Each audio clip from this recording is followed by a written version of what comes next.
नाटक रेडियो सुनने वाले सभी श्रोताओं को विकास दुर्गा का नमस्कार। पिछले एक साल से हर हफ्ते हम आपके लिए कुछ नई कहानियां, किस्से, नाटक और संगीत लेकर आ रहे हैं। What started off as a humble attempt to bring the feel of Hava Mahal on podcasts is now a global phenomenon. Natak Radio has been heard in over 65 different countries and more than 1,000 cities across the world.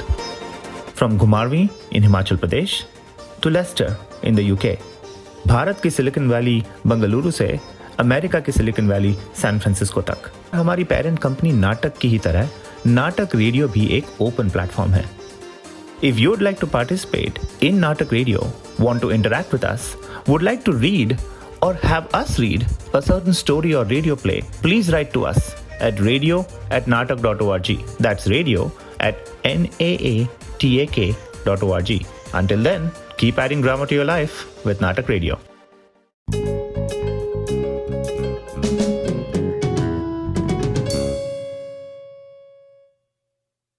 नाटक radio में इस हफ्ते प्रस्तुत है मुंशी प्रेमचंद द्वारा लिखित नमक का दारोगा।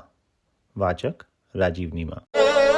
जब नमक का नया विभाग बना और ईश्वर प्रदत्त वस्तु के व्यवहार करने का निषेध हो गया तो लोग चोरी छिपे इसका व्यापार करने लगे। अनेक प्रकार के छल प्रपंचों का सूत्रपात हुआ। कोई घूस से काम निकालता था, कोई चालाकी से। अधिकारियों के पांव 12 थे। पटवारी गिरी का सर्वसम्मानित पद छोड़ छाड़ कर लोग इस विभाग की बरकंदाजी करते थे। इसके दारोगा पद के लिए तो वकीलों का भी जी ललचाता था। यह वह समय था जब अंग्रेजी शिक्षा और ईसाई मत को लोग एक ही वस्तु समझते थे। फारसी का प्राबल्य था। प्रेम की कथाएं और श्रृंगार रस के काव्य पढ़कर फारसीदा लोग सर्वोच्च पदों पर नियुक्त हो जाया करते थे। मुंशी वंशीधर भी जुलेखा की विरह कथा समाप्त करके मजनू और फरहाद के प्रेम वृत्तांत को नल और नील की लड़ाई और अमेरिका के आविष्कार से अधिक महत्व की बातें समझते हुए रोजगार की खोज में निकले। उनके पिता एक अनुभवी पुरुष थे। समझाने लगे, बेटा घर की दुर्दशा देख रहे हो, ऋण के बोझ से दबे हुए हैं। लड़कियां हैं वह घास फूस की तरह बढ़ती चली जा रही हैं। मैं कगारे पर का वृक्ष हो रहा हूं, न मालूम कब गिर पड़ूं। अब तुम ही घर के मालिक मुख्तार हो। नौकरी में ओहदे की ओर ध्यान मत देना, यह तो पीर का मजार है। निगाह चढ़ावे और चादर पर रखनी चाहिए। ऐसा काम ढूंढना जहां कुछ ऊपरी आय हो। मासिक वेतन तो पूर्णमासी का चांद है जो एक दिन दिखाई देता है और घटते घटते लुप्त हो जाता है। ऊपरी आय बहता हुआ स्रोत है जिससे सदैव प्यास बुझती है। वेतन मनुष्य देता है, इसी से उसमें वृद्धि नहीं होती। ऊपरी आमदनी ईश्वर देता है, इसी से उसकी बरकत होती है। तुम स्वयं विद्वान हो, तुम्हें क्या समझाऊं। इस विषय में विवेक की बड़ी आवश्यकता है। मनुष्य को देखो, उसकी आवश्यकता को देखो और अवसर को देखो। उसके उपरांत जो उचित समझो करो। गरज वाले आदमी के साथ कठोरता करने में लाभ ही लाभ है, लेकिन बेगरज को दाव पर पाना जरा कठिन है। इन बातों को निगाह में बांध लो, यह मेरी जन्म भर की कमाई है। इस उपदेश के बाद पिताजी ने आशीर्वाद दिया। वंशीधर आज्ञाकारी पुत्र थे। ये बातें ध्यान से सुनी और तब घर से चल खड़े हुए। इस विस्तृत संसार में उनके लिए धैर्य अपना मित्र, बुद्धि अपनी पथ प्रदर्शक और आत्मावलंबन ही अपना सहायक था। लेकिन अच्छे शकुन से चले थे। जाते ही जाते नमक विभाग के दारोगा पद पर प्रतिष्ठित हो गए। वेतन अच्छा और ऊपरी आय का तो ठिकाना ही ना था। वृद्ध मुंशी जी को सुख संवाद मिला तो फूले ना समाए। महाजन कुछ नरम पड़े। कलवार की आशालता लहलहाई। पड़ोसियों के हृदय में शूल उठने लगे। जाड़े के दिन थे और रात का समय। नमक के सिपाही चौकीदार नशे में मस्त थे। मुंशी वंशीधर को यहां आए अभी 6 महीने से अधिक ना हुए थे, लेकिन इस थोड़े समय में ही उन्होंने अपनी कार्यकुशलता और उत्तम आचार से अफसरों को मोहित कर लिया था। अफसर लोग उन पर बहुत विश्वास करने लगे। नमक के दफ्तर से 1 मील पूर्व की ओर जमुना बहती थी। उस पर नावों का एक पुल बना हुआ था। दारोगा जी किवाड़ बंद किए मीठी नींद से सो रहे थे। अचानक आंख खुली तो नदी के प्रवाह की जगह गाड़ियों की गड़गड़ाहट तथा मल्लाहों का कोलाहल सुनाई दिया। उठ बैठे। इतनी रात गए गाड़ियां क्यों नदी के पार जाती हैं? अवश्य कुछ न कुछ गोलमाल है। तर्क ने भ्रम को पुष्ट किया। वर्दी पहनी, तमंचा जेब में रखा और बात की बात में घोड़ा बढ़ाए हुए पुल पर आ पहुंचे। गाड़ियों की एक लंबी कतार पुल के पार जाती दिखी। डांट कर पूछा, किसकी गाड़ियां हैं?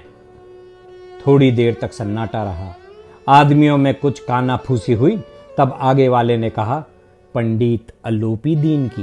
कौन पंडित अलोपी दीन? दातागंज के। मुंशी वंशीधर चौके।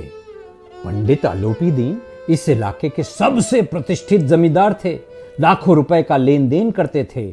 इधर छोटे से बड़े कौन ऐसे थे जो उनके ऋणी ना हो। व्यापार भी लंबा चौड़ा था। बड़े चलते पुरजे आदमी थे। अंग्रेज अफसर उनके इलाके में शिकार खेलने आते और उनके मेहमान होते। 12 मास सदा व्रत चलता था। मुंशी जी ने पूछा, गाड़ियां कहां जाएगी? उत्तर मिला, कानपुर। लेकिन इस प्रश्न पर कि इनमें क्या है, सन्नाटा छा गया। दारोगा साहब का संदेह और भी बढ़ा। कुछ देर तक उत्तर की बाट देखकर वह जोर से बोले, क्या तुम सब गूंगे हो गए हो? हम पूछते हैं इनमें क्या लदा है?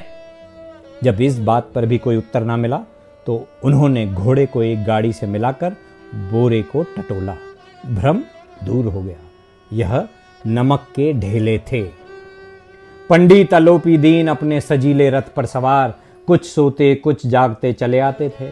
अचानक कई गाड़ी वालों ने घबराए हुए आकर जगाया और बोले, महाराज, दारोगा ने गाड़ियां रोक दी है और घाट पर खड़े आपको बुलाते हैं।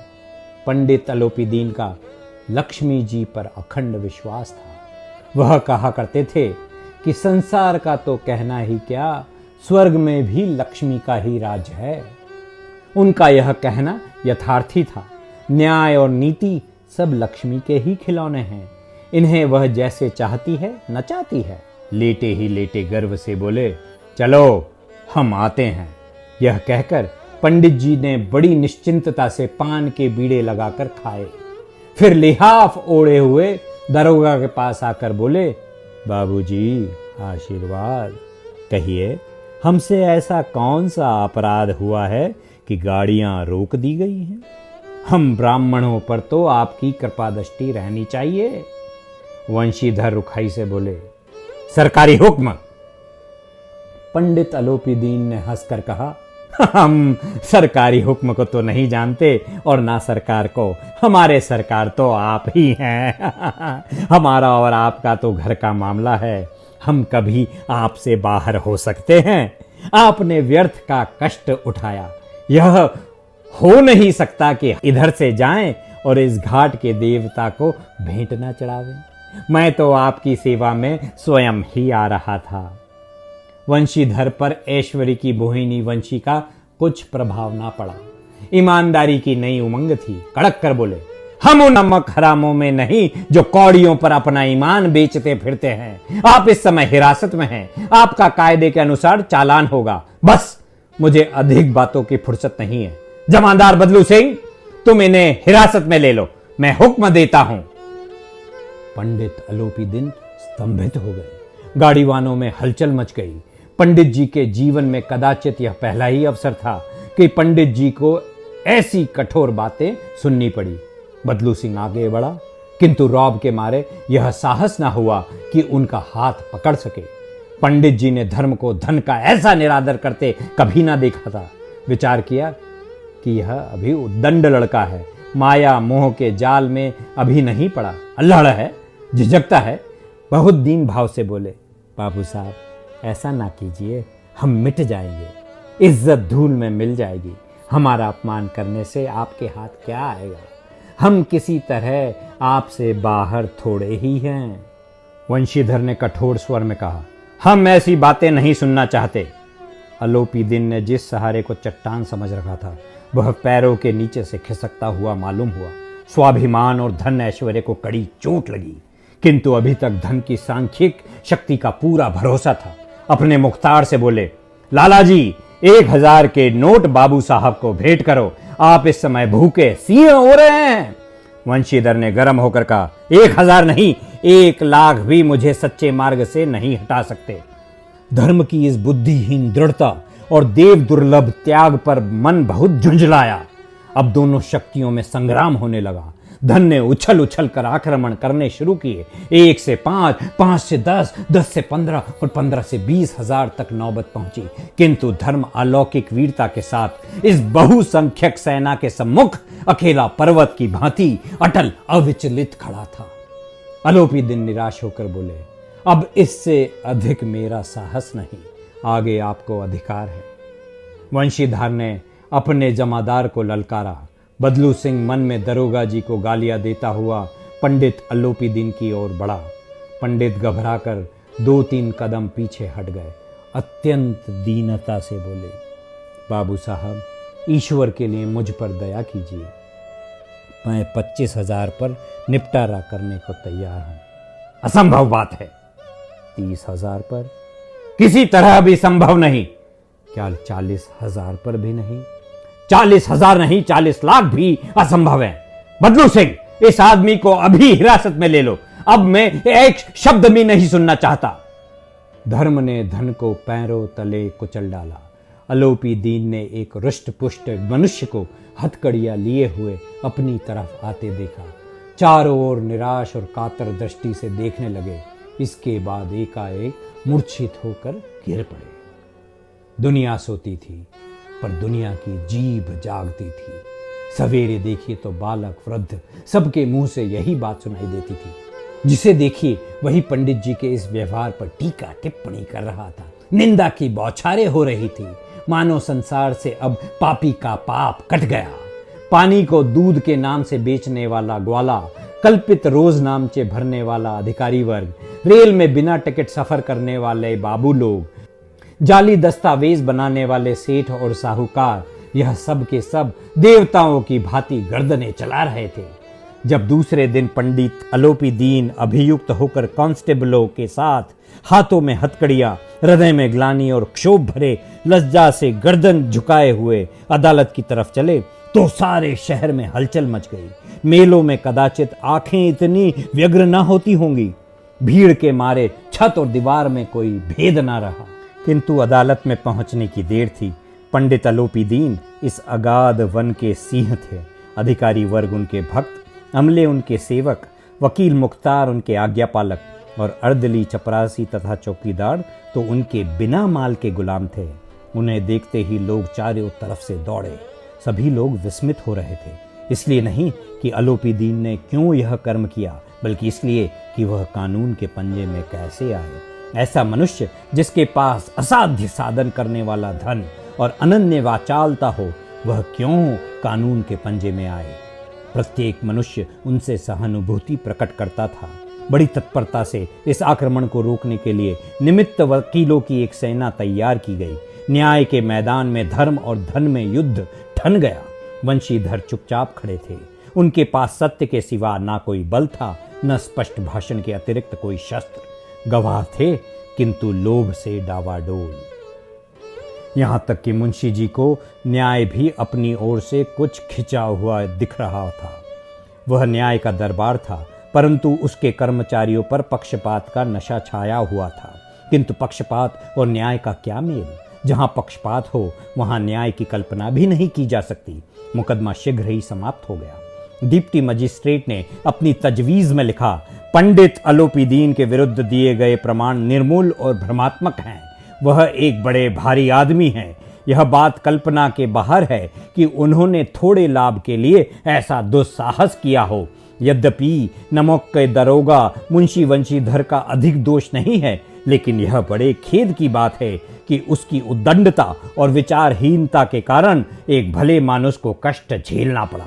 हम प्रसन्न हैं कि वह अपने काम में सजग और सचेत रहता है, किंतु नमक से मुकदमे की बड़ी हुई नमक हलाली ने उसके विवेक और बुद्धि को भ्रष्ट कर दिया। भविष्य में उसे होशियार रहना चाहिए। वकीलों ने यह फैसला सुना और उछल पड़े। पंडित अलोपी दीन मुस्कुराते हुए बाहर निकले। स्वजन बांधवों ने रुपयों की लूट की। उदारता का सागर उमड़ पड़ा।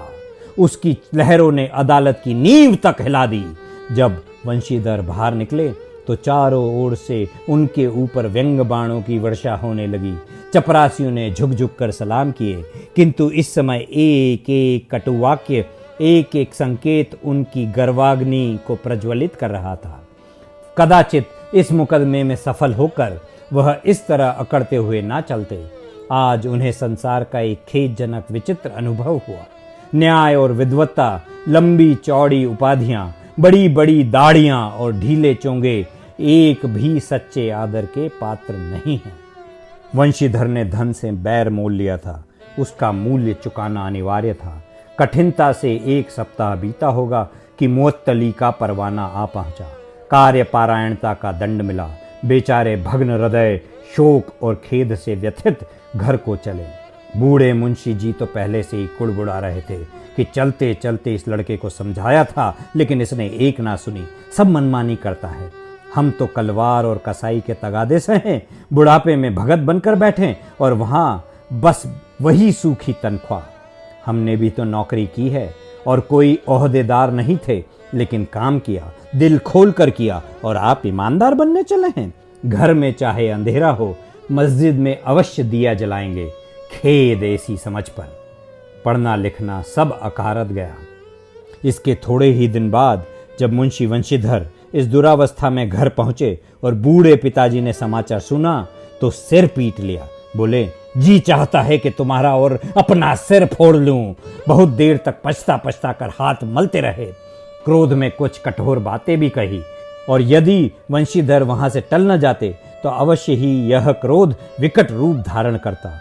वृद्धा माता को भी दुख हुआ। जगन्नाथ और रामेश्वर यात्रा की कामनाएं मिट्टी में मिल गई। पत्नी ने तो कई दिनों तक सीधे मुंह से बात भी ना की। इसी प्रकार 1 सप्ताह बीत गया। संध्या का समय था। बूढ़े मुंशी जी बैठे राम नाम की माला जप रहे थे। इसी समय उनके द्वार पर सजा हुआ रथ आकर रुका। हरे और गुलाबी पर्दे, पछहिए बैलों की जोड़ी, उनकी गर्दनों में नीले धागे, सींगे पीतल से जड़ी हुई, कई नौकर लाठियां कंधों पर रखे साथ थे। मुंशी जी आगवानी को दौड़े। देखा तो पंडित अलोपीदीन है। झुककर दंडवत की और लल्लो चप्पो की बातें करने लगे। हमारा भाग्य उदय हुआ जो आपके चरण इस द्वार पर आए। आप हमारे पूज्य देवता हैं, आपको कौन सा मुंह दिखावें। मुंह में तो कालिख लगी हुई है, किंतु क्या करें, लड़का अभागा कपूत है, नहीं तो आपसे क्यों मुंह छिपाना पड़ता। ईश्वर निसंतान चाहे रखे, पर ऐसी संतान ना दे। अलोपीदीन ने कहा, नहीं भाई साहब नहीं, ऐसा मत कहिए। मुंशी जी ने चकित होकर कहा, ऐसी संतान को और क्या कहूं। अलोपीदीन ने वात्सल्यपूर्ण स्वर में कहा, कुल तिलक और पुरुषों की कीर्ति उज्जवल करने वाले संसार में ऐसे कितने धर्मपारायण मनुष्य हैं जो धर्म पर अपना सब कुछ अर्पण कर सके। पंडित अलोपीदीन ने वंशीधर से कहा, दारोगा जी, इसे खुशामद ना समझिए। खुशामद करने के लिए मुझे इतना कष्ट उठाने की जरूरत ना थी। उस रात को आपने अपने अधिकार बल से मुझे अपनी हिरासत में लिया था, किंतु आज मैं स्वेच्छा से आपकी हिरासत में हूँ। मैंने हजारों रईस और अमीर देखे, हजारों उच्च पदाधिकारियों से काम पड़ा, किंतु मुझे परास्त किया तो आपने। मैंने सबको अपना और अपने धन का गुलाम बनाकर छोड़ दिया। मुझे आज्ञा दीजिए कि आपसे कुछ विनय करूं। वंशीधर ने अलोपीदीन को आते देखा तो उठकर सत्कार किया, किंतु स्वाभिमान सहित। समझ गए कि यह महाशय मुझे लज्जित करने और जलाने आए हैं। क्षमा प्रार्थना पर चेष्टा नहीं की, वरन उन्हें अपने पिता की यह ठकुर सुहाती की बात असह्य सी प्रतीत हुई। पर पंडित जी की बातें सुनी तो मन की मैल मिट गई। पंडित जी की ओर उड़ती हुई दृष्टि से देखा, सद्भाव झलक रहा था। गर्व ने अब लज्जा के सामने सिर झुका दिया। शर्माते हुए बोले, यह आपकी उदारता है जो ऐसा कहते हैं। मुझसे जो कुछ अविनय हुई है उसे क्षमा कीजिए। मैं धर्म की बेड़ी में जकड़ा हुआ था, नहीं तो वैसे मैं आपका दास हूँ। जो आज्ञा होगी वह मेरे सिर माथे पर। अलोपीदीन ने विनीत भाव से कहा, नदी तट पर आपने मेरी प्रार्थना नहीं स्वीकार की थी, किंतु आज स्वीकार करनी पड़ेगी। वंशीधर बोले, मैं किस योग्य हूँ, किंतु जो कुछ सेवा मुझसे हो सकती है उसमें त्रुटि ना होगी। अलोपीदीन ने एक स्टाम्प लगा हुआ पत्र निकाला और उसे वंशीधर के सामने रखकर बोले, इस पद को स्वीकार कीजिए और अपने हस्ताक्षर कर दीजिए। मैं ब्राह्मण हूँ, जब तक यह सवाल पूरा न कीजिएगा द्वार से ना हटूंगा। मुंशी वंशीधर ने उस कागज को पढ़ा तो कृतज्ञता से आंखों में आंसू भर आए। पंडित अलोपीदीन ने उनको अपनी सारी जायदाद का स्थायी मैनेजर नियत किया था। 6,000 वार्षिक वेतन के अतिरिक्त रोजाना खर्च अलग, सवारी के लिए घोड़े, रहने को बंगला, नौकर चाकर मुफ्त। कंपित स्वर से बोले, पंडित जी, मुझ में इतनी सामर्थ्य नहीं है कि आपकी उदारता की प्रशंसा कर सकूं, किंतु मैं ऐसे उच्च पद के योग्य नहीं हूं। पंडित अलोपीदीन हंसकर बोले, मुझे इस समय एक अयोग्य मनुष्य की ही जरूरत है। वंशीधर ने गंभीर भाव से कहा, यूं तो मैं आपका दास हूं, आप जैसे कीर्तिवान सज्जन पुरुष की सेवा करना मेरे लिए सौभाग्य की बात है, किंतु मुझ में न विद्या है, न बुद्धि, न वह स्वभाव जो इन त्रुटियों की पूर्ति कर देता है। ऐसे महान कार्य के लिए एक बड़े मर्मज्ञ अनुभवी मनुष्य की जरूरत है। अलोपीदीन ने कलमदान से कलम निकाली और उसे वंशीधर के हाथ में देकर बोले, न मुझे विद्वत्ता की चाह है, न अनुभव की, न मर्मज्ञता की, न कार्य कुशलता की। इन गुणों के महत्व का परिचय खूब पा चुका हूँ। अब सौभाग्य और सुअवसर ने मुझे वह मोती दे दिया जिसके सामने योग्यता और विद्वत्ता की चमक फीकी पड़ जाती है। यह कलम लीजिए, अधिक सोच विचार ना कीजिए, दस्तखत कर दीजिए। परमात्मा से यही प्रार्थना है कि वह आपको सदैव वही नदी के किनारे वाला बेमुरव्वत, उद्दंड, कठोर परंतु धर्मनिष्ठ दरोगा बनाए रखे। वंशीधर की आंखें डबडबा आई। हृदय के संकुचित पात्र में इतना एहसान ना समा सका। एक बार फिर पंडित जी की ओर भक्ति और श्रद्धा की दृष्टि से देखा और कांपते हुए हाथ से मैनेजरी के कागज पर हस्ताक्षर कर दिए। अलोपीदीन ने प्रफुल्लित होकर उन्हें गले लगा लिया। नाटक रिव्यू में इस हफ्ते प्रस्तुत है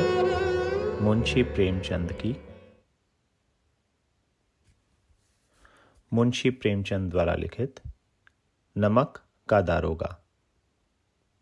नमक का दारोगा। वाचक राजीव नीमा।